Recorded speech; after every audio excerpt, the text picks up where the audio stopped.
तुमच्या मुलांची आवडती डिश कोणती कमेंट करून नक्की सांगा. आणि टेस्टी लागतात बरं आप्पे, आमच्या मुलांना तर खूप आवडतात. तर चला मग आज त्याचीच तयारी चाललेली होती. आज मी बनवत होते की आप्पे, आणि शनिवारची सुट्टी होती, लाईट नव्हती, मलाही थोडा वेळ होता.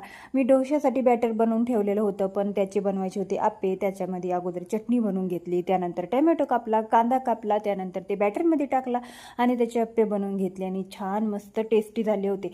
बरंच काही काम करावं लागतं हे आप्प्याचं. सगळं बॅटर बनवा, त्याच्यामध्ये टाका, पण तरीसुद्धा इडलीपेक्षा थोडं सोपं आहे बरं बनवायचं. इडलीला तर बराच वेळ लागतो, आप्पे असेही पटकन होऊन जातात. आणि साधी सिंपल चटणी बनवली तर मस्त होऊन जाते. आणि त्याच्याबरोबर सॉस असेल तर सॉस सोबतसुद्धा खूप छान लागतात.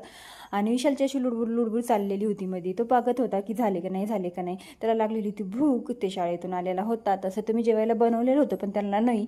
जे एखादी रविवारची असो शनिवारची असो सुट्टी असेल तर भाजीपोळी त्यांना खायला नको वाटते.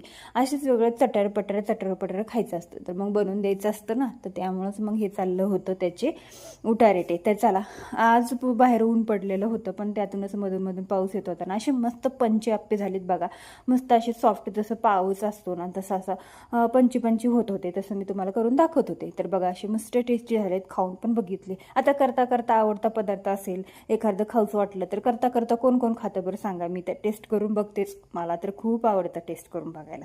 कोणती गोष्ट झाली पहिलं टेस्ट करून बघायची. चला, तर अशा पद्धतीने मी सगळे आप्पे बनवून घेतलेले आहेत आणि मुलांना देत आहे खायला. आणि त्याच्यावरची चटणी मी कशी बनवलेली आहे बघा, बिना लाईटीची चटणी. दुसऱ्याच्या इथून वाटून आणली ना, मग त्यामुळं बिना लाईटीचीच झाली. तर चला, तर तिसरे सगळे आप्पे बनवून घेतले. आणि त्यानंतर मग असेच नंतर कांदा टोमॅटो भरभरून टाकून ते पण आप्पे बनवले. या खायला.